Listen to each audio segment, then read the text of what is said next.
벽장 뒤에서 금고가 열리는 순간 이게 뭐예요? 엄마 이 사람 누구예요? 거기 건드리지 마라. 새벽 5시 제주도 성산포 마을에는 아직 어둠이 깔려 있었습니다. 하지만 강춘자는 벌써 일어나 바닷가로 향하고 있었어요. 75살의 나이에도 그녀의 발걸음은 여전히 단단했습니다. 해녀 일을 그만둔 지 벌써 10년이 넘었지만 몸은 여전히 바다의 리듬을 기억하고 있었어요. 춘자는 검은 바다를 바라보며 깊게 숨을 들이마셨습니다. 파도가 현무암 해안에 부딪히는 소리가 귓가에 친숙하게 울려 퍼졌어요. 이 시간만큼은 아무 생각도 하지 않으려 했지만 요즘 들어 자꾸만 예실들이 떠올랐습니다.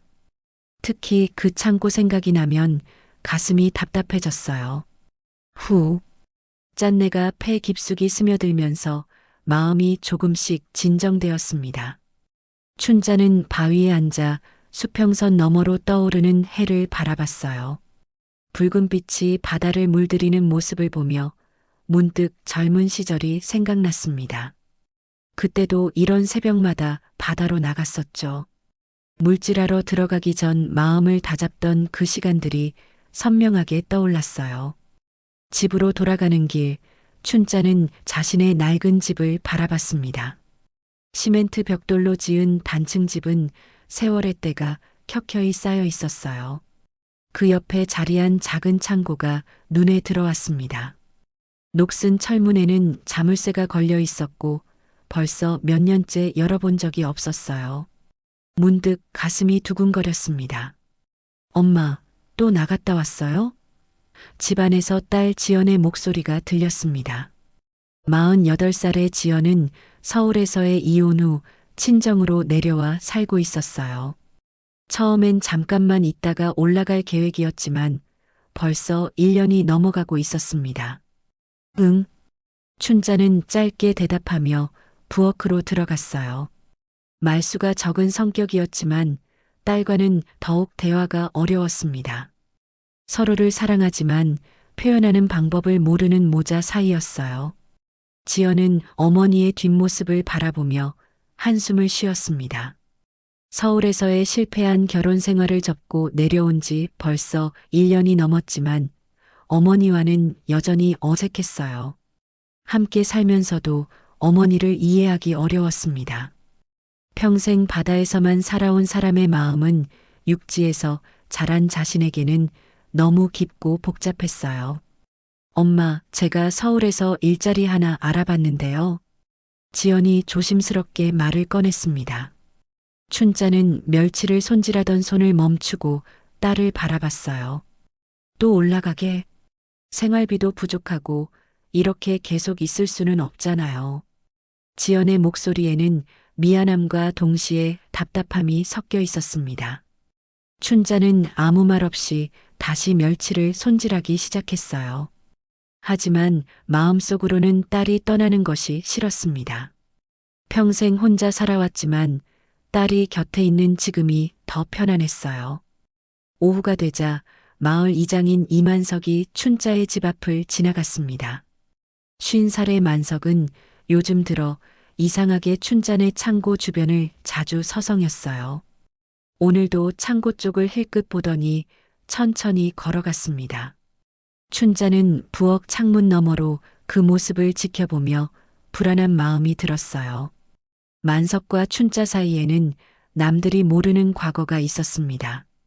젊은 시절 잠깐이지만 서로에게 마음을 둔 적이 있었어요. 하지만 그때 일어난 어떤 사건 때문에 둘 사이는 어색해졌고 지금까지도 그 기억이 부담스러웠습니다. 만석이 아저씨, 요즘 왜 자꾸 우리 집 앞을 지나다니세요? 지연이 궁금해하며 어머니에게 물었어요. 춘자는 잠시 손을 멈추고 창밖을 바라봤습니다. 모르겠다. 짧게 답했지만 표정에는 복잡한 감정이 스쳐 지나갔어요. 만석이 왜 자꾸 창고 주변을 맴도는지 알 것 같았지만 딸에게는 말할 수 없었습니다. 마을 사람들 사이에서는 춘자의 창고에 대한 소문이 무성했습니다. 평생 해녀로 살면서 모은 돈이 그 안에 숨겨져 있을 거라는 얘기였어요. 춘자가 검소하게 살면서도 딸을 서울대학까지 보낸 것을 보면 분명 어딘가에 목돈을 숨겨뒀을 거라고들 추측했습니다. 아이고, 춘자 씨 창고에는 정말 뭐가 들어있을까? 마을 안악들이 모여서 수군거리는 소리가 들려왔어요. 해녀로 평생 벌어서 그렇게 큰 돈이 어디 있겠어? 그냥 소문일걸? 아니야, 춘자 씨 성격 보면 분명히 뭔가 숨겨뒀을 거야. 워낙 말이 없고 비밀스러운 사람이잖아. 이런 소문들이 춘자의 귀에도 들어왔습니다. 하지만 창고 안에 있는 것은 돈이 아니었어요. 훨씬 더 무겁고 위험한 것들이 숨겨져 있었습니다. 엄마, 창고 안에 정말 뭐가 들어있어요? 지연이 직접적으로 물어봤어요. 생활비가 부족한 상황에서 어머니의 비상금이 있다면 도움이 될 것 같았습니다. 춘자는 찻잔을 들어 올리며 말했습니다. 쓸데없는 소리 하지 말거라. 목소리에는 단호함이 담겨 있었어요.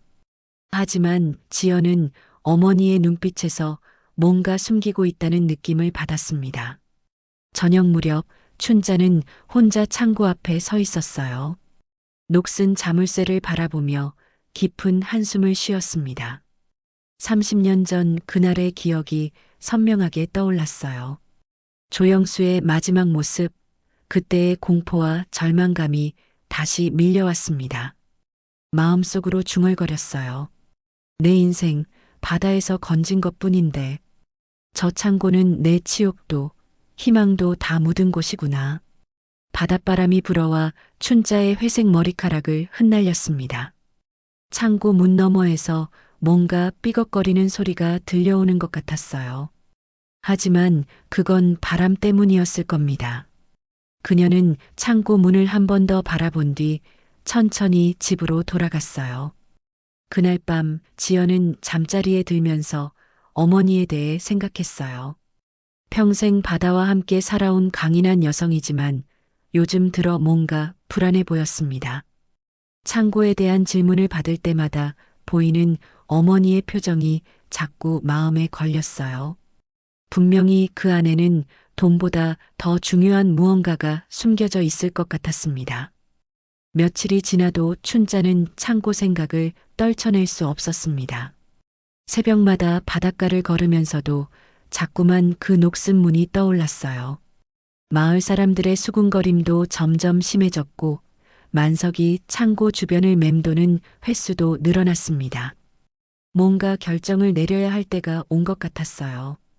엄마, 오늘은 창고 정리 좀 해보면 어때요? 지연이 아침 식사를 하며 제안했습니다. 어차피 서울 올라가기 전에 집 정리도 해야 하고요. 춘자는 숟가락을 든 손을 잠시 멈췄어요. 딸의 제안이 갑작스럽게 느껴졌지만 한편으로는 이제 정말 그때가 온 것 같았습니다. 굳이 그럴 필요 있나? 엄마, 제가 서울 가기 전에 도와드릴 수 있는 일이 있으면 하고 싶어요. 지연의 목소리에는 진심이 담겨 있었습니다. 어머니와 제대로 된 시간을 보낸 적이 별로 없었던 것 같아서 아쉬웠어요. 춘자는 딸의 얼굴을 찬찬히 바라봤습니다. 언제 이렇게 컸나 싶을 정도로 성숙한 표정이었어요. 서울에서의 힘든 시간들이 딸을 더 어른스럽게 만들었나 봅니다. 그럼 오후에 해보자. 점심을 먹고 난 뒤 모녀는 창고 앞에 섰습니다. 춘자는 주머니에서 열쇠를 꺼내며 깊게 숨을 들이마셨어요. 30년 만에 여는 문이었습니다. 자물쇠가 뻣뻣했지만 몇 번 돌리자 딸깍 소리와 함께 열렸어요. 어머, 정말 오랫동안 안 열었구나. 지연이 먼지가 가득한 창고 안을 들여다보며 말했습니다. 창고 안에는 오래된 물건들이 가득했어요. 해녀 시절 사용하던 태왁, 낡은 잠수복, 갈고리 같은 도구들이 먼지를 뒤집어 쓰고 있었습니다. 한쪽 구석에는 낡은 나무 상자들이 쌓여 있었고 벽면에는 오래된 어망이 걸려 있었어요. 와, 엄마의 젊은 시절이 다 여기 있네요. 지연이 감탄하며 태왁을 들어 올렸습니다. 이거 정말 무거워요. 이걸 가지고 바다에 들어가셨다고요? 춘자는 딸의 모습을 보며 잠깐 미소를 지었어요. 그때는 젊어서 아무것도 안 무거웠지. 하지만 마음 한편에서는 불안감이 커져갔습니다. 창고 깊숙한 곳에 숨겨둔 그것이 발견될까봐 두려웠어요. 두 사람은 차근차근 물건들을 정리하기 시작했습니다. 지연은 어머니의 젊은 시절 이야기를 들으며 즐거워했어요. 춘자도 오랜만에 딸과 이런 시간을 보내니까 마음이 따뜻해졌습니다. 엄마, 이 사진 누구예요? 지연이 낡은 상자에서 흑백 사진 하나를 꺼내 들었어요. 춘자는 깜짝 놀라며 사진을 뺏었습니다. 아무도 아니야. 목소리가 떨렸어요. 사진 속에는 젊은 남자가 웃고 있었습니다. 조영수였어요. 엄마, 왜 그러세요? 혹시 아는 분이에요? 지연이 궁금해하며 물었습니다. 옛날 마을 사람이야. 별거 아니니까 신경 쓰지 마라. 춘자는 사진을 재빨리 주머니에 넣었어요. 하지만 가슴이 두근거리기 시작했습니다. 작업을 계속하던 중 지연이 벽장 뒤쪽에서 뭔가를 발견했어요. 엄마, 여기 뭔가 있어요. 금고 같은데? 춘자의 얼굴이 하얗게 질렸습니다. 거기 건드리지 마라. 다급하게 소리쳤지만 이미 늦었어요. 지연은 벽장 뒤에 숨겨져 있던 작은 금고를 끌어냈습니다. 녹슨 철제 금고였는데 꽤 오래된 것 같았어요. 엄마, 이게 뭐예요? 진짜로 돈이 들어있는 거예요? 그건. 춘자는 말을 잇지 못했습니다. 30년 전 그날 밤 급하게 숨겨둔 것들이 금고 안에 들어있었어요. 절대 누구에게도 보여줄 수 없는 것들이었습니다. 엄마, 우리가 이렇게 사는 것도 웃기잖아요. 그 안에 진짜 돈 있는 거 아니에요? 지연의 목소리에는 간절함이 섞여 있었습니다. 서울에서의 실패 후 경제적으로 힘든 상황이었거든요. 춘자는 금고를 바라보며 갈등했습니다. 딸을 실망시키고 싶지 않았지만 그 안의 내용물을 보여줄 수는 없었어요. 지연아, 그냥 두자. 별거 없어? 아니에요, 엄마. 벌써 여기까지 왔는데 그냥 둘 수는 없어요. 지연은 금고를 자세히 살펴봤습니다. 비밀번호 금고네요. 번호가 뭐예요? 춘자는 답하지 않았지만 지연은 포기하지 않았어요. 어머니의 생일, 자신의 생일 등을 시도해봤지만 열리지 않았습니다. 그때 문득 창고 벽에 걸린 달력이 눈에 들어왔어요. 한 날짜에 빨간 동그라미가 쳐져 있었습니다. 혹시 이 날짜일까? 지연이 그 숫자들을 입력하자 금고가 딸깍 소리를 내며 열렸어요. 춘자는 절망적인 표정으로 주저앉았습니다. 안 돼, 지연아. 하지만 이미 늦었어요. 지연은 금고 뚜껑을 열고 안을 들여다봤습니다. 그 안에는 돈이나 귀금속이 아닌 전혀 예상하지 못한 것들이 들어 있었어요. 한 남자의 낡은 신분증이 제일 위에 놓여 있었습니다. 조영수라는 이름이 적혀 있었어요. 그 밑에는 흑백 사진 몇 장과 혈흔이 묻은 듯한 낡은 잠수복 조각이 있었습니다. 사진들은 젊은 남자와 젊은 시절의 어머니가 함께 찍은 것들이었어요. 이게 뭐예요, 엄마? 지연의 목소리가 떨렸습니다. 혈흔처럼 보이는 얼룩이 잠수복 조각에 말라붙어 있었어요. 춘자는 고개를 들 수 없었습니다. 30년간 숨겨온 비밀이 딸 앞에서 드러나는 순간이었어요. 지연아, 그건. 엄마, 이 사람 누구예요? 왜 이런 게 우리 집 금고에 들어 있어요? 지연은 신분증을 들고 어머니를 바라봤습니다. 조영수, 1965년생. 사진 속 남자는 아까 봤던 흑백 사진의 그 사람과 같았어요. 창고 밖에서 발걸음 소리가 들려왔습니다. 만석이 또다시 이쪽으로 오고 있었어요. 춘자는 급하게 일어나 금고 뚜껑을 닫으려 했지만 지연이 막았습니다. 엄마, 설명해 주세요. 이게 대체 뭐예요? 지연의 목소리에는 불안과 두려움이 섞여 있었습니다. 춘자는 딸의 얼굴을 바라보며 깊은 한숨을 쉬었어요. 이제 더 이상 숨길 수 없을 것 같았습니다. 30년간 가슴 깊이 묻어둔 비밀이 수면 위로 떠오르기 시작했어요. 지연은 조영수의 신분증을 손에 들고 어머니를 바라봤습니다. 춘자의 얼굴은 창백했고 입술이 파르르 떨리고 있었어요. 딸이 이런 모습의 어머니를 본 것은 처음이었습니다. 엄마, 이 사람이 누구예요? 왜 이런 것들이 우리 집에 있어요? 지연의 목소리가 점점 높아졌습니다. 금고 안의 물건들을 다시 살펴보니 더욱 불안해졌어요. 혈흔 같은 얼룩이 묻은 잠수복 조각, 그리고 사진들까지. 춘자는 한참 동안 말을 하지 못했습니다. 어떻게 설명해야 할지, 무엇부터 말해야 할지 모르겠었어요. 30년간 가슴에 묻어둔 비밀이 이렇게 갑작스럽게 드러날 줄은 몰랐습니다. 조영수? 춘자가 마침내 입을 열었어요. 그 사람은 30년 전에 실종된 사람이야. 실종? 지연이 깜짝 놀라며 반문했습니다. 그럼 이 사람이 실종자라는 거예요? 그런데 왜 이 사람의 물건들이 우리 집에 있어요? 춘자는 깊은 한숨을 쉬며 창고 벽에 기댔어요. 조영수는 우리 마을 해녀조합에서 일하던 잠수부였어.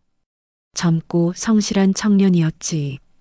지연은 어머니의 말을 듣고 있었지만 여전히 의문이 풀리지 않았어요. 그래도 실종된 사람의 물건을 왜 엄마가 가지고 있어요? 그것도 이렇게 숨겨서요? 이때 창고 밖에서 발소리가 들려왔습니다. 만석이 창고 앞에 서 있었어요. 열린 창고 문 너머로 모녀의 모습이 보였고 바닥에 놓인 금고도 눈에 들어왔습니다. 춘자야, 무슨 일이야? 만석의 목소리에는 긴장감이 배어 있었어요. 특히 금고를 본 순간 얼굴이 굳어졌습니다. 만석이 아저씨. 지연이 인사했지만 만석은 춘자만 바라보고 있었어요. 그 금고를 왜 열었어? 만석이 다가오며 낮은 목소리로 물었습니다. 평소와는 다른 모습이었어요. 춘자는 만석을 바라보며 고개를 저었어요. 지연이가 우연히 찾아낸 거야. 지연은 두 사람의 대화를 들으며 이상함을 느꼈습니다. 마치 만석 아저씨도 이 금고에 대해 알고 있는 것 같았어요. 아저씨도 이 금고에 대해서 아세요? 만석은 잠시 머뭇거리다가 말했습니다. 지연아, 그냥 다시 닫아두는 게 좋겠어. 옛날 일은 건드리지 않는 게 나아. 왜요? 도대체 무슨 일이 있었던 거예요? 지연의 목소리가 더욱 간절해졌습니다. 어른들이 모두 숨기려 하니까 더욱 궁금해졌어요. 춘자는 딸을 바라보며 갈등했습니다. 이제 와서 숨길 수도 없는 상황이었어요. 조영수는 30년 전 어느 날 밤 바다에서 실종됐어.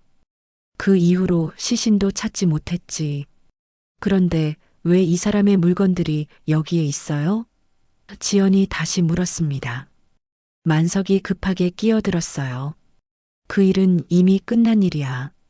경찰 수사도 다 끝났고 사고사로 결론 났어. 하지만 지연은 납득할 수 없었습니다. 사고사라면 왜 이런 물건들을 숨겨둔 거예요? 특히 이 잠수복에 묻은 이 얼룩은 뭐예요? 춘자와 만석은 서로를 바라봤습니다. 두 사람의 눈빛에는 복잡한 감정이 얽혀 있었어요. 과거의 비밀이 점점 드러나고 있었습니다. 엄마, 정확히 말해주세요. 이 조영수라는 사람과 엄마는 무슨 관계였어요? 지연이 직접적으로 물었습니다. 춘자는 한참을 망설이다가 입을 열었어요. 그 사람과는 가까운 사이였어. 가까운 사이요? 지연이 반문했습니다. 연인 사이였다는 뜻이야. 춘자의 목소리가 떨렸어요. 그때 나는 젊었고 조영수도 마찬가지였어.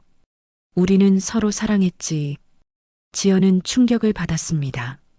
어머니에게 그런 과거가 있었다는 것도 놀라웠지만 연인이었던 사람이 실종됐는데 그의 물건을 이렇게 숨겨둔 것이 이상했어요. 만석이 불편한 표정으로 말했습니다. 춘자야, 그만두자. 지연이한테 굳이 다 얘기할 필요 없어. 아니에요, 아저씨. 지연이 단호하게 말했습니다. 저는 알 권리가 있어요. 우리 집에 이런 물건들이 숨겨져 있었다면 분명히 이유가 있을 거잖아요. 춘자는 딸의 눈을 바라보며 결심한 듯 말했어요. 조영수가 실종된 그날 밤 우리는 바닷가에서 만났어. 그런데 뭐요? 지연이 조급하게 물었습니다. 말다툼을 했어. 심하게. 춘자의 목소리가 점점 작아졌어요. 그 사람은 나와 결혼하고 싶어 했고 아이도 갖고 싶어 했어. 하지만 나는 그럴 수 없었지. 지연은 어머니의 말을 듣고 있었지만 여전히 의문이 많았어요. 그래서 헤어진 거예요? 그런데 왜 실종됐어요? 만석이 급하게 말했습니다. 그날 밤 조영수는 술을 많이 마셨어. 화가 나서 혼자 바다로 나간 거야. 그리고 그게 마지막이었지. 하지만 지연은 뭔가 더 있다는 느낌을 받았어요. 그럼 이 혈흔은 뭐예요? 왜 엄마가 이런 걸 가지고 있어요? 춘자는 더 이상 말할 수 없다는 듯 고개를 돌렸어요. 하지만 지연은 포기하지 않았습니다. 엄마, 혹시 그날 밤에 다른 일이 있었던 거 아니에요? 단순한 실종이 아니라 지연의 목소리에는 확신이 담겨 있었어요. 마을 한편에서는 이미 소문이 퍼지기 시작했습니다. 춘자네 창고가 열렸다는 소문, 그리고 뭔가 이상한 물건들이 나왔다는 얘기들이 돌고 있었어요. 이제 와서 옛날 일을 들춰내서 뭐해? 마을 어르신 하나가 말했습니다. 조영수 일은 이미 끝난 거잖아. 그래도 이상하지 않아? 춘자가 왜 그 사람 물건들을 숨겨뒀을까? 지연은 마을 사람들의 수군거림을 들으며 더욱 확신했어요. 분명히 그날 밤에는 단순한 실종 사건 이상의 무언가가 있었을 겁니다. 그리고 어머니와 만석 아저씨는 그 진실을 알고 있었어요. 엄마, 저는 진실을 알고 싶어요. 지연이 단호하게 말했습니다. 이 일을 제대로 밝혀야 해요. 춘자는 딸을 바라보며 절망적인 표정을 지었어요. 30년간 숨겨온 비밀이 이제 더 이상 숨겨질 수 없을 것 같았습니다. 그날 밤 지연은 잠을 이룰 수 없었습니다. 금고에서 나온 물건들이 자꾸만 머릿속을 맴돌았어요. 특히 잠수복에 묻은 그 얼룩이 계속 신경 쓰였습니다. 어머니와 만석 아저씨의 반응을 보면 분명히 숨기고 있는 게 더 있을 것 같았어요. 다음 날 아침 지연은 결심을 했습니다. 혼자서라도 이 일의 진실을 밝혀내겠다고 마음먹었어요. 어머니가 새벽 산책을 나간 사이 지연은 몰래 경찰서에 전화를 걸었습니다. 여보세요. 30년 전 실종 사건에 대해서 재조사를 요청하고 싶은데요. 30년 전이요? 어떤 사건 말씀이신지? 조영수라는 분의 실종 사건입니다. 성산포 마을에서 일어난 일이에요. 경찰서에서는 처음엔 시큰둥했지만 지연이 새로운 증거가 나왔다고 하자 관심을 보이기 시작했어요. 오후에 형사 한 명이 마을로 내려오기로 했습니다. 춘자가 산책에서 돌아왔을 때 지연은 이미 경찰에 신고했다는 사실을 말했어요. 지연아, 내가 뭘 한 거야? 춘자의 얼굴이 하얗게 질렸습니다. 엄마, 이 일은 제대로 밝혀져야 해요. 30년 동안 숨겨온 것도 이상하고 만석 아저씨 반응도 수상해요. 아이고, 이를 어쩌지. 춘자는 주저앉으며 머리를 감쌌어요. 이제 정말 돌이킬 수 없는 강을 건넌 것 같았습니다. 오후 2시쯤 박 형사라는 중년 남성이 마을에 도착했습니다. 그는 먼저 지연과 면담을 했어요. 그래서 어떤 물건들을 발견하신 거죠? 지연은 금고에서 나온 물건들을 보여줬습니다. 박 형사는 신분증과 사진들을 자세히 살펴보더니 잠수복 조각을 유심히 관찰했어요. 이 얼룩이 혈흔일 가능성이 있겠네요. 정밀 감정을 받아봐야겠습니다. 박 형사가 말했습니다. 그런데 왜 이런 물건들이 당신 집에 있었을까요? 그게 저도 모르겠어요. 어머니가 숨기고 계세요. 박 형사는 춘자와도 면담을 했습니다. 춘자는 처음엔 아무것도 모른다고 잡아댔지만 증거들이 명확하니까 결국 일부 사실을 인정할 수밖에 없었어요. 조영수와는 연인 관계였습니다.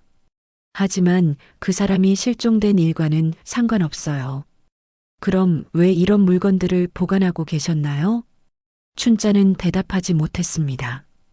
박 형사는 춘자의 반응을 보며 뭔가 더 있다는 확신을 했어요.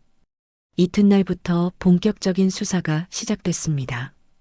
박 형사는 30년 전 수사 기록을 다시 뒤져보고 마을 주민들을 상대로 재조사를 벌였어요. 마을 주민들의 증언이 하나둘 나오기 시작했습니다. 그날 밤에 춘자하고 조영수가 바닷가에서 큰 소리로 싸우는 걸 봤어요. 조영수가 화가 많이 난 것 같더라고요. 춘자를 붙잡고 뭔가 간절하게 얘기하는 것 같았어요. 그 다음 날부터 춘자가 며칠 동안 집에서 안 나왔어요. 얼굴도 많이 상해 보이고 이런 증언들이 나오자 마을 분위기가 달라지기 시작했어요. 춘자를 보는 시선이 의심스러워졌습니다. 혹시 춘자가 조영수를 해친 건 아닐까? 그날 밤에 정확히 뭐가 있었던 거야? 지연은 이런 소문들을 들으며 혼란스러웠어요. 어머니를 의심하고 싶지 않았지만 증거들과 증언들이 점점 쌓여가고 있었습니다. 만석도 다시 조사를 받았어요. 그는 처음엔 아무것도 모른다고 했지만 박 형사의 끈질긴 추궁에 조금씩 사실을 털어놓기 시작했습니다. 그날 밤에 저도 바닷가에 있었어요.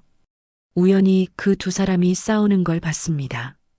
어떤 내용으로 싸웠나요? 조영수가 춘자에게 결혼하자고 했어요. 그런데 춘자가 거절했죠. 조영수는 술을 많이 마신 상태였고 점점 격해지더라고요. 그래서요? 만석은 잠시 망설이다가 말했습니다. 조영수가 춘자를 강제로 끌고 가려고 했어요.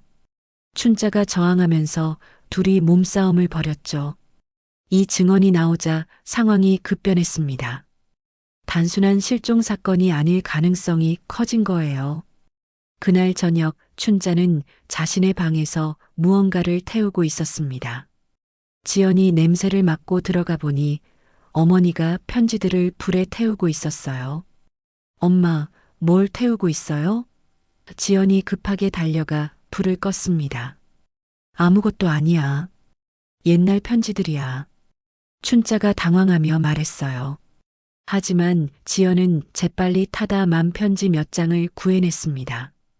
조영수가 춘자에게 보낸 편지들이었어요.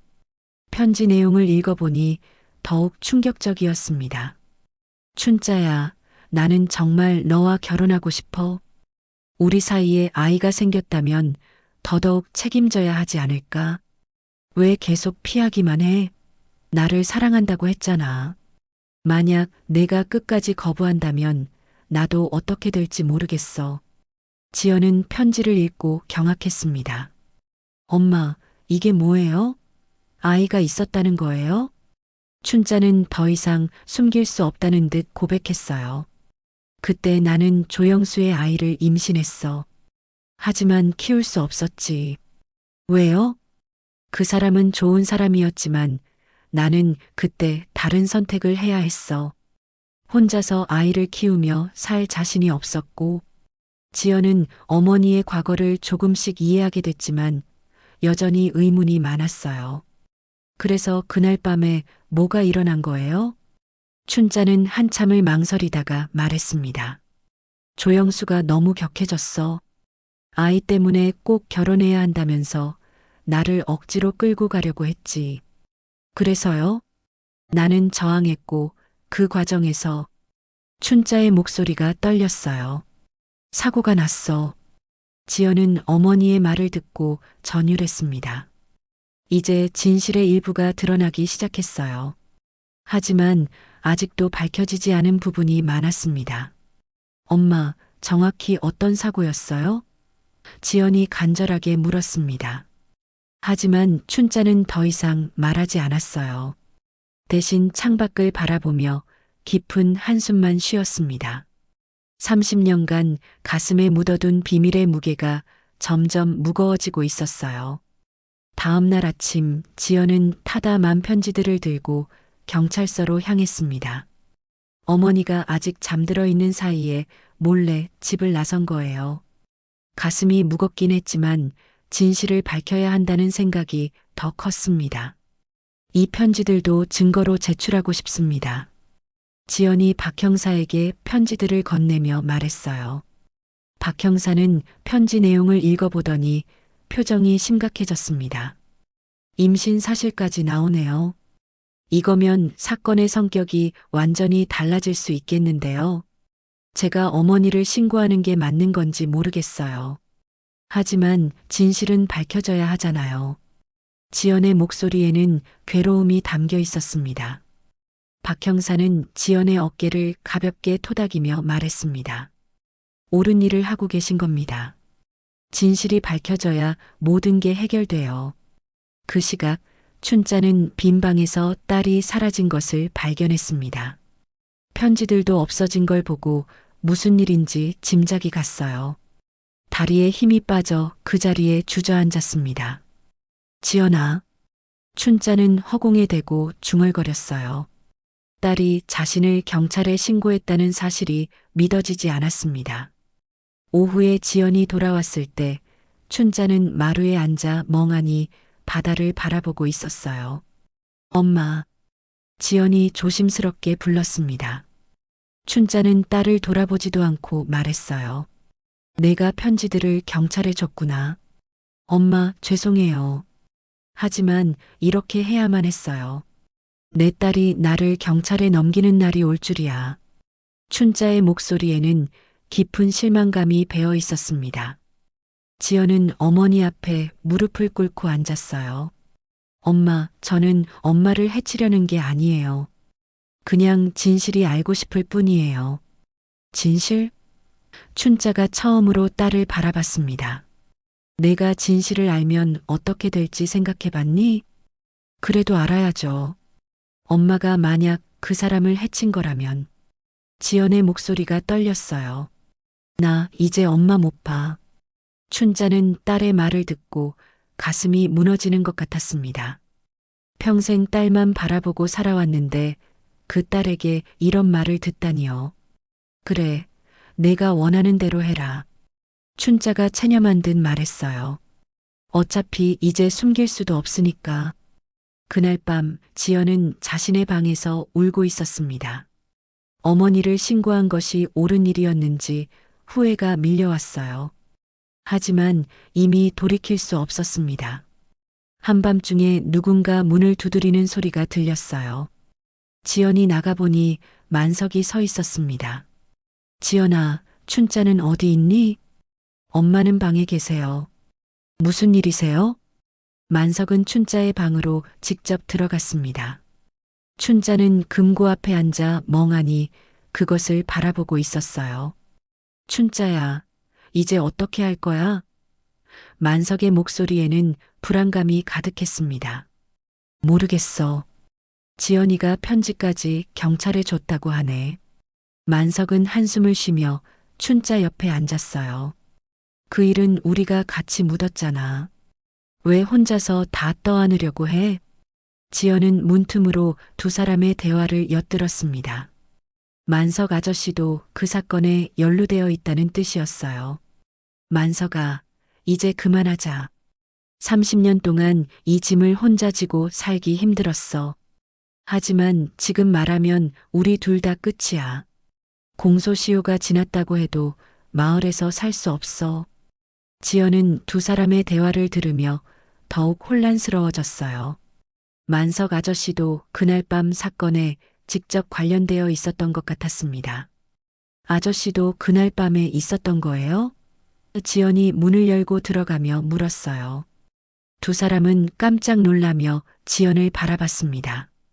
지연아, 내가 언제부터 듣고 있었니? 만석이 당황하며 물었어요. 처음부터요. 아저씨도 그 일에 연루되어 있는 거죠? 춘자는 딸을 바라보며 깊은 한숨을 쉬었어요. 이제 다 말해야겠구나. 만석이 말렸지만 춘자는 의지를 굳혔습니다. 지연아, 앉아라. 엄마가 다 얘기해 줄게. 지연은 두 사람 앞에 앉았어요. 마침내 30년간 숨겨진 진실을 듣게 될 순간이었습니다.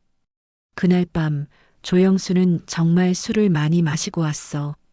임신 사실을 알고 나서 더욱 집착이 심해졌지. 춘자가 입을 열었어요. 조영수가 나를 억지로 끌고 가려고 했어. 무조건 결혼해야 한다면서 아이 때문에라도 책임져야 한다고 했지. 지연은 어머니의 말을 숨죽여 들었습니다. 나는 필사적으로 저항했어. 그런데 조영수가 나를 바위에 밀쳤고 나도 반사적으로 밀어냈지. 그래서요? 조영수가 바위에 머리를 부딪혔어. 그 순간 피가 났고 의식을 잃었지. 만석이 이어서 말했습니다. 내가 그때 나타났어. 춘자가 너무 놀라서 어쩔 줄 모르고 있더라고. 아저씨가 도와주신 거예요? 조영수는 이미 죽어 있었어. 우리는 어떻게 해야 할지 몰랐지. 경찰에 신고하면 춘자가 살인자로 몰릴 것 같았어. 춘자가 떨리는 목소리로 계속했어요. 그래서 만석이가 시신을 바다에 빠뜨렸어. 사고사처럼 꾸미려고 했지. 지연은 충격을 받았습니다. 어머니와 만석 아저씨가 함께 증거를 인멸한 거였어요. 조영수의 옷에 피가 묻어서 그 일부를 떼어내서 금고에 숨겨뒀어. 다른 물건들도 마찬가지고. 왜 그런 걸 보관하신 거예요? 죄책감 때문이었어. 그 사람을 제대로 묻어주지도 못했는데 아무것도 남기지 않으면 너무 미안할 것 같았지. 지연은 어머니와 만석을 바라보며 복잡한 감정에 휩싸였어요. 분명 잘못된 일이었지만 그들의 심정도 이해가 됐습니다. 그래서 30년 동안 이 비밀을 숨기고 살아오신 거군요. 춘자는 고개를 끄덕였어요. 매일 밤 그 사람 꿈을 꿨어. 죄책감에 시달리면서 살았지. 만석도 마찬가지였습니다. 나도 후회하지 않은 날이 없었어. 하지만 이미 저지른 일이었고 춘자를 도와야 한다고 생각했지. 지연은 두 사람의 고백을 듣고 마음이 무거워졌어요. 진실을 알고 싶었지만 막상 알고 나니 어떻게 해야 할지 모르겠었습니다. 엄마, 이제 어떻게 해야 해요? 춘자는 딸을 바라보며 말했습니다. 내가 옳은 일을 한 거야. 이제 진실을 다 말해야지. 새벽이 밝아오자 춘자는 결심을 굳혔습니다. 더 이상 이 무거운 짐을 혼자 지고 살 수는 없었어요. 30년간 가슴에 묻어둔 죄책감이 이제는 견딜 수 없을 만큼 커져 있었습니다. 지연아, 엄마가 경찰서에 가서 다 말하겠어. 춘자가 딸에게 말했어요. 지연은 깜짝 놀랐습니다. 엄마, 정말 괜찮으세요? 이제 더 이상 숨기고 살 수는 없어. 조영수에게도 미안하고 너에게도 미안해. 만석이 급하게 말렸습니다. 춘자야, 신중하게 생각해봐. 지금 자진 출두하면 큰일 날 수도 있어. 하지만 춘자의 마음은 이미 정해져 있었어요. 만석아, 고마웠어. 그동안 나 때문에 고생했지. 춘자야, 이제 그만하자. 우리가 평생 이렇게 살 수는 없잖아. 그날 오전 춘자는 지연과 함께 경찰서로 향했습니다. 마을 사람들이 모녀를 바라보는 시선이 예사롭지 않았어요. 이미 소문이 다 퍼진 상태였습니다. 춘자가 정말 조영수를 죽인 걸까? 30년 동안 우리와 함께 살았는데 그래도 살인자와 같은 마을에 살았다니. 경찰서에 도착한 춘자는 박 형사 앞에 앉아 떨리는 목소리로 말을 시작했어요. 제가 조영수를 죽였습니다. 박 형사는 춘자의 고백을 녹음하며 자세한 경위를 물었습니다. 춘자는 그날 밤의 일을 처음부터 끝까지 솔직하게 털어놓았어요.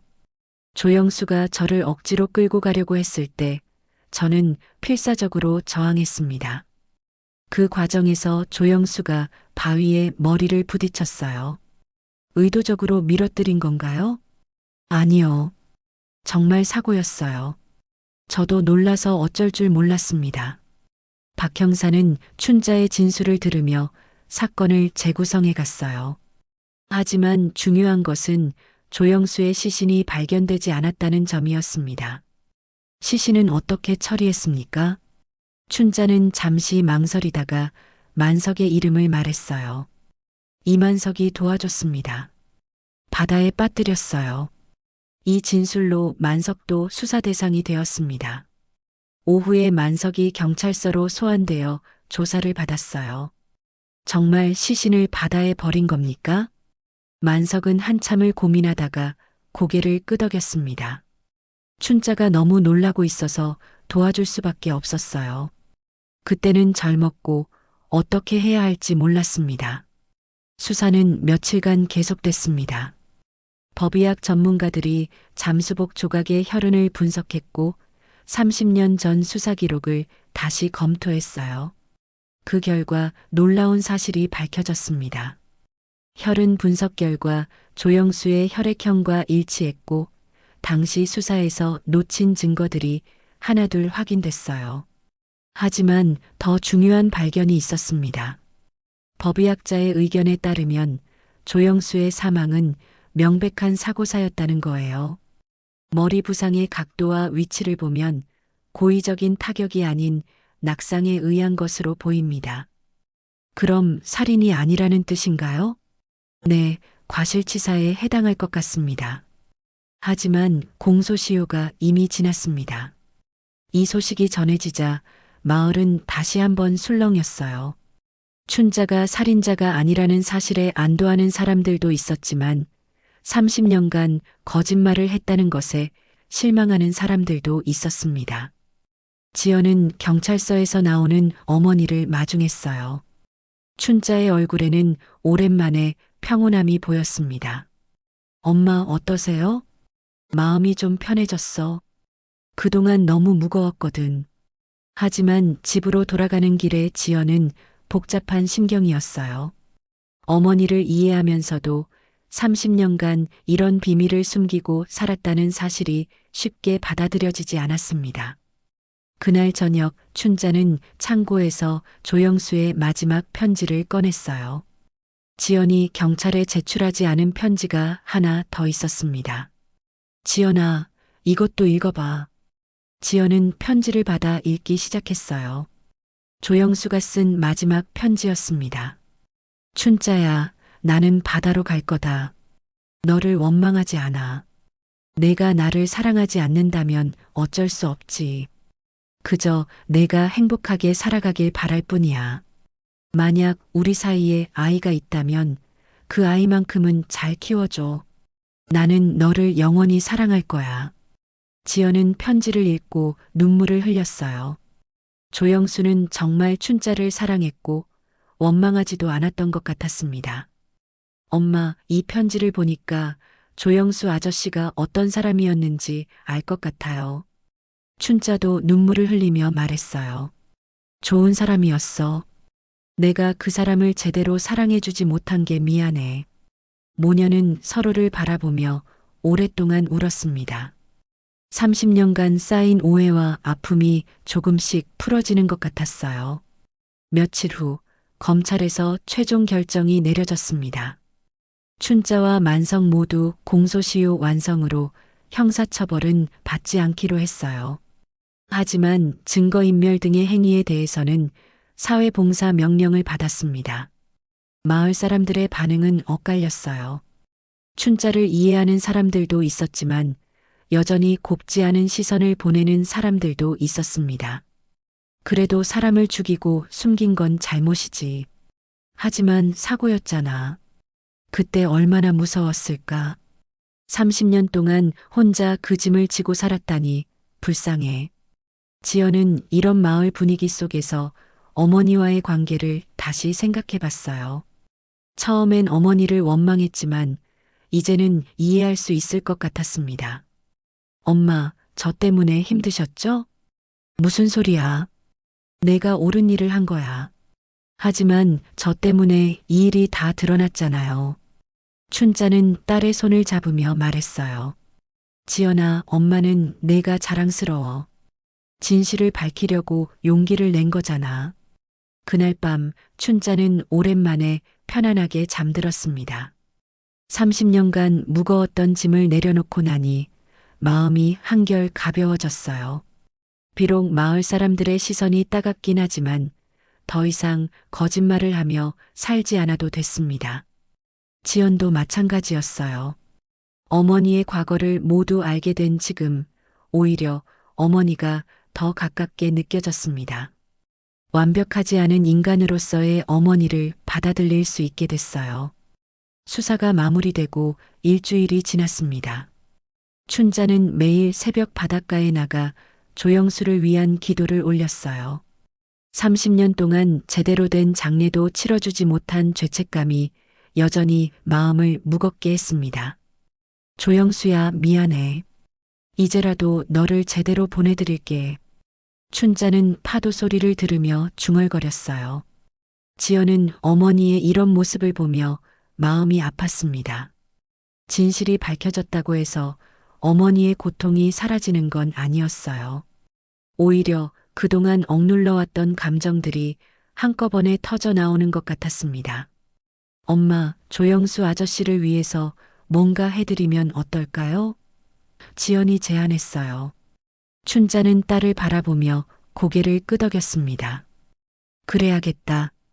그 사람한테 너무 미안해. 모녀는 창고 앞에 작은 제단을 만들기로 했어요. 조영수의 영정사진을 모시고 그가 좋아했던 것들을 올려놓기로 했습니다. 창고에서 조영수의 물건들을 하나씩 꺼내며 춘자는 젊은 시절의 기억들을 떠올렸어요. 그때는 정말 순수했던 시절이었습니다. 바다에서 일하고 사랑하고 꿈꾸던 시절이었어요. 이 사진 보세요, 엄마. 지연이 조영수와 춘자가 함께 찍은 사진을 들어 보였어요. 정말 행복해 보이세요. 사진 속의 젊은 춘자는 환하게 웃고 있었습니다. 조영수도 마찬가지였어요. 두 사람 모두 미래에 대한 희망으로 가득 차 보였습니다. 그때는 정말 행복했어. 조영수가 바다에서 돌아오기만 기다렸지. 춘자의 목소리에는 그리움이 묻어났어요. 왜 결혼하지 않으셨어요? 춘자는 한참을 생각하다가 대답했어요. 무서웠어. 가난한 해녀가 아이까지 낳아서 어떻게 살아갈지 막막했지. 그때는 지금처럼 여성이 혼자 살기 어려운 시대였거든. 지연은 어머니의 심정을 이해할 수 있었어요. 그 시대에 혼자 아이를 키우며 산다는 것은 정말 어려운 일이었을 겁니다. 제단 준비가 끝나자 춘자는 조영수의 유품들을 하나씩 바다로 보내기로 했어요. 그가 사랑했던 바다에서 영원히 쉴 수 있도록 말이에요. 지연아, 같이 가자. 춘자가 딸의 손을 잡았어요. 모녀는 조영수의 물건들을 들고 바닷가로 향했습니다. 석양이 바다를 붉게 물들이고 있었어요. 바람이 부드럽게 불어와 두 사람의 머리카락을 흩날렸습니다. 바닷가에 도착한 춘자는 먼저 조영수의 사진을 바다를 향해 들어 보였어요. 조영수야, 너를 이렇게 보내게 되어서 미안해. 30년 동안 너 때문에 가슴이 아팠어. 바람이 더 세게 불어왔습니다. 마치 조영수가 대답하는 것 같았어요. 춘자는 조영수의 신분증을 파도에 띄웠습니다. 플라스틱 카드는 파도를 타고 멀리 떠나갔어요. 이제 편히 쉬어. 춘자가 중얼거렸습니다. 다음으로 사진들을 하나씩 바다에 보냈어요. 젊은 시절 함께 찍은 추억들이 파도와 함께 사라져 갔습니다. 마지막으로 잠수복 조각을 들고 춘자는 한참을 망설였어요. 그 조각에는 조영수의 피가 묻어 있었습니다. 30년간 자신을 괴롭혔던 증거였어요. 엄마, 이제 보내세요. 지연이 어머니의 어깨에 손을 올렸어요. 춘자는 깊게 숨을 들이마신 후 잠수복 조각을 바다에 던졌습니다. 그것이 파도에 휩싸여 사라지는 순간 춘자는 무언가가 가슴에서 빠져나가는 기분이었어요. 조영수야, 정말 미안했어. 사랑한다고 말해주지 못해서, 너를 제대로 보내주지 못해서. 춘자의 눈에서 눈물이 흘러내렸습니다. 지연도 함께 울었어요. 만난 적도 없는 조영수 아저씨였지만 어머니를 진심으로 사랑했던 그의 마음이 느껴졌습니다. 이때 멀리서 누군가 걸어오는 모습이 보였어요. 만석이었습니다. 그도 조영수를 보내드리러 온 것 같았어요. 춘자야, 나도 같이 보내드리고 싶어서 왔어. 만석의 목소리에는 미안함이 가득했어요. 만석아, 고마워. 만석은 주머니에서 작은 조개 껍데기 하나를 꺼냈어요. 조영수가 생전에 바다에서 건져 올린 거야. 예쁘다고 나한테 보여준 적이 있어. 그 조개 껍데기도 바다에 보냈습니다. 세 사람은 조용히 바다를 바라보며 조영수의 명복을 빌었어요. 해가 완전히 저물자 마을 사람들도 하나둘 바닷가로 나왔습니다. 소문을 듣고 온 것 같았어요. 처음엔 어색한 분위기였지만 점차 사람들도 조영수를 추모하는 마음으로 함께해 주었습니다. 조영수는 좋은 청년이었어. 성실하고 착했지. 우리가 너무 빨리 잊어버렸나 봐. 이제라도 제대로 보내드리니까 다행이야. 마을 이장직을 맡고 있던 만석은 그날 밤 사퇴서를 작성했어요. 30년간 숨겨온 일에 대한 책임을 지려는 것이었습니다. 다음 날 아침 만석은 춘자를 찾아왔어요. 춘자야, 나는 이 마을을 떠날 거야. 왜? 굳이 그럴 필요 없어. 아니야. 나도 새로운 시작이 필요해. 다른 곳에서 봉사활동이라도 하면서 살고 싶어. 만석은 춘자에게 마지막 인사를 건넸어요. 우리가 바다를 너무 쉽게 믿었지. 그 바다는 다 기억하고 있었는데. 만석아, 그동안 고마웠어. 너 때문에 버틸 수 있었어. 춘자야, 이제 정말 행복하게 살아. 지연이와 함께. 만석은 그날 오후 마을을 떠났습니다. 어디로 가는지는 말하지 않았어요. 다만 새로운 곳에서 속죄하며 살겠다는 의지를 보였습니다. 춘자와 지연은 만석을 배웅하며 마음이 복잡했어요. 30년간 함께 비밀을 나눈 동반자였지만 이제는 각자의 길을 가야 했습니다. 그날 저녁 춘자는 창고 문을 다시 닫았어요. 하지만 이번에는 자물쇠를 채우지 않았습니다. 더 이상 숨길 비밀이 없었거든요. 창고 문 앞에 작은 쪽지를 붙였어요. 바다는 모든 것을 품는다. 용서도 기억도. 지연은 그 글귀를 보며 어머니의 마음을 이해할 수 있었어요. 바다는 조영수를 데려갔지만 동시에 그를 품어주기도 했습니다. 이제 춘자도 바다처럼 모든 것을 받아들이고 용서하며 살아가려는 것 같았어요. 한 달이 지났습니다. 마을의 시선들이 조금씩 부드러워지기 시작했어요.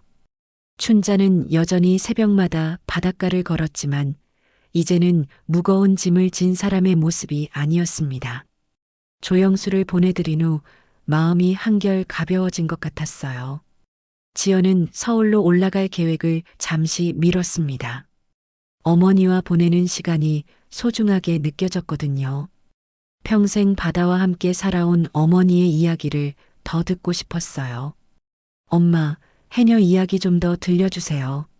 지연이 어머니 옆에 앉으며 말했어요. 춘자는 딸과 함께 앉아 옛날 이야기를 들려주기 시작했어요. 처음 바다에 들어갔던 날, 큰 전복을 잡았던 날, 태풍 때 목숨을 걸고 바다에 나갔던 날까지. 지연은 어머니의 이야기를 들으며 감탄했습니다. 며칠 후 지연은 문득 좋은 아이디어가 떠올랐어요. 엄마, 작은 바다 체험관을 만들어 보면 어때요? 바다 체험관? 네, 해녀 문화를 체험할 수 있는 작은 공간이요. 관광객들에게 엄마의 이야기도 들려주고 해녀 도구들도 전시하고요. 춘자는 처음엔 망설였지만 점차 관심을 보이기 시작했어요. 자신의 경험이 다른 사람들에게 도움이 될 수 있다면 의미 있는 일일 것 같았습니다. 그런데 누가 오겠어? 이런 시골 마을에. 요즘 사람들이 이런 체험을 좋아해요. 특히 해녀 문화는 유네스코 문화유산이잖아요. 지연은 컴퓨터로 여러 자료를 찾아보며 어머니를 설득했어요. 제주도의 해녀 문화에 대한 관심이 높아지고 있다는 것, 체험 관광이 인기라는 것 등을 보여줬습니다. 춘자도 점차 마음이 움직였어요.